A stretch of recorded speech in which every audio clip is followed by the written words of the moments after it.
Ang mabuting balita ng Panginoon ayon kay San Juan. Papuri sa iyo, Panginoon.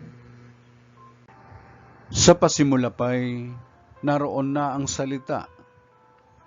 Kasama ng Diyos ang salita, at ang salita ay Diyos. Kasama na siya ng Diyos sa pasimula pa. Sa pamagitan niya nilikha ang lahat ng bagay, at walang anumang nalikha nang hindi sa pamamagitan niya. Mula sa Kanya ang buhay, at ang buhay ay siyang ilaw ng sangkatauhan.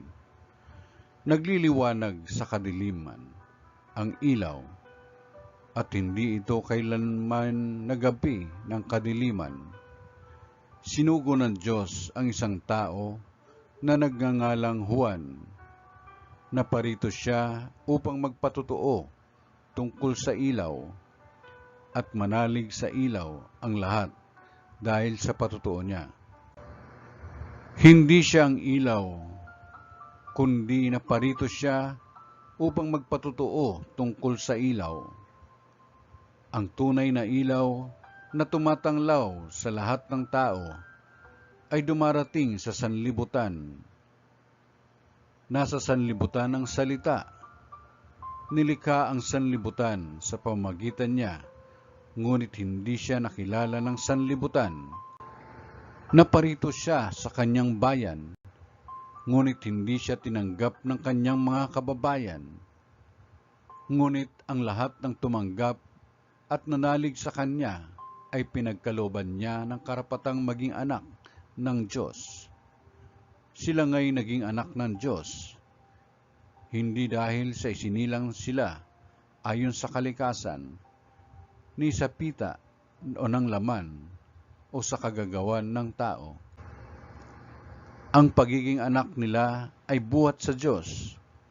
Naging tao ang salita, at siya'y nanirahan sa piling natin.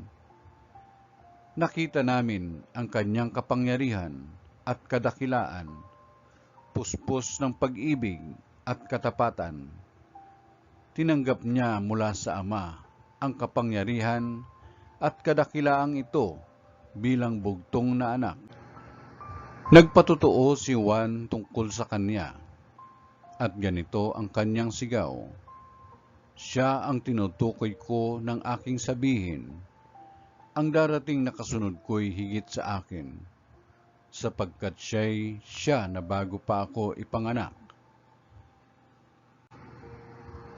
Dahil na siya'y puspos ng pag-ibig, tayong lahat ay tumanggap mula sa Kanya ng abot-abot na kaloob, sapagkat ibinibigay ang kautusan sa pamamagitan ni Moises, ngunit ang pag-ibig at ang katotohanan ay dumating sa pamamagitan ni Jesucristo. Kailanmay walang nakakita sa Diyos, subalit ipinakilala siya ng bugtong na anak. Siya'y Diyos na lubos na minamahal ng Ama. Ang mabuting balita ng Panginoon. Pinupuri ka namin, Panginoong Jesucristo.